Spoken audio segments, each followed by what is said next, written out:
IAS अधिकारी हैं। आपका ऐसा कहना था कि अभी हम शुरुआत कर रहे हैं सेवाओं की। महाराज जी आगे और क्या चीज़ों का ध्यान रखें ताकि भारत सरकार की अच्छे से सेवा कर सकें?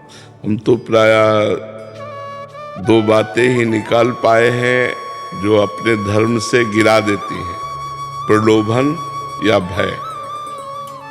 यदि हमारा जो कर्तव्य है उस कर्तव्य के पालन में हम कभी किसी के प्रलोभन में आकर के कर्तव्य रहित कार्य न करें, या किसी के भय में आकर के, भय और प्रलोभन से बचकर अपने कर्तव्य का पालन करो और भगवान का स्मरण करो, तो यही भक्ति बन जाएगा।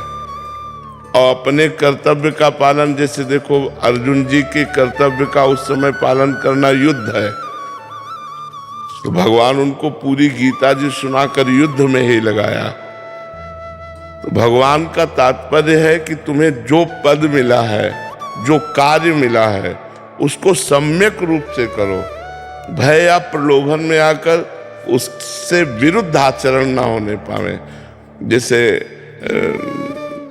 प्रलोभन में हम किसी निर्दोष को दंड दे दिया और दोषी को मुक्त कर दिया किसी भी तरह से, तो अब वो हमारा धर्म रहित कार्य हो गया।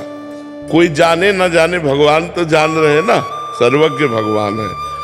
तो आज जो इस बात को नहीं समझते हैं, वो समझते हैं पद का प्रयोग है अधिक से अधिक अर्थ कमा लेना, अधिक से अधिक भोग सामग्री एकत्रित करना, वो चाहे धर्म से हो या अधर्म से हो।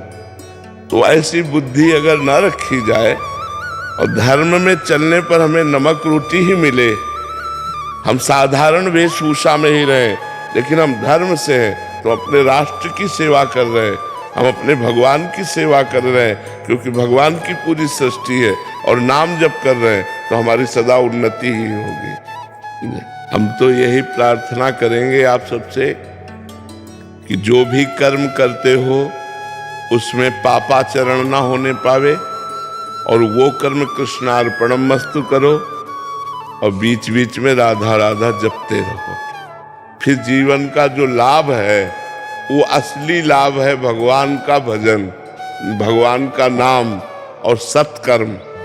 अगर सत्कर्म हो रहे, भगवान का भजन हो रहा, तो हमारा मनुष्य जीवन जो दुर्लभ मिला था वो सार्थक हो गया। जहाँ भी दास रहता है वाणी से ही संतुष्टि मिलती है। जब मन उथल पुथल होता है तो थोड़ा वाणी जैसे ही लगाते हैं तुरंत शांति लगती है। आप संतों के द्वारा ही दी हुई जो वाणी है वही है, संतों की जूठन है। जो सुना, जो शास्त्रों में पढ़ा, जो हृदय में भगवान प्रेरणा करते हैं वही बोलते, तो वो भगवत वाणी हुई। क्योंकि संतों की वाणी और भगवान शास्त्र हैं, तो भगवान स्वरूप ही है, शब्द ब्रह्म है। और संतों की वाणी तो कहना ही क्या है, तो उनकी बात सुनकर, शास्त्रों से पढ़कर, और जो हृदय में आता है उसे मिलाकर जब बोला जाता है ना, तो भगवान की ऐसी वाणी होती है कि उसे सुनते ही हृदय में जो हमारे उथल पुथल हो तो ठीक हो जाता है। तो संत वाणी भगवत वाणी का सार है। जैसे गीता जी ऐसे पढ़ो तो कम समझ में आएगी, पर किसी संत के मुख से सुनो तो विशेष समझ में आएगी। तो वो जो सार है संतों की वाणी, बस सुन करके उस पर चल दे, सोई बात बन जाए। श्रोता सोई परम सुजान, सुनत चित्त रति करे। सुनते ही उस बात को अपने चित्त पे उतार ले, तो फिर जो बड़ी बड़ी साधनाओं से लाभ नहीं मिलता, वो सत्संग से लाभ मिल जाता है। क्योंकि सत्संग की समानता कोई करने वाला नहीं है।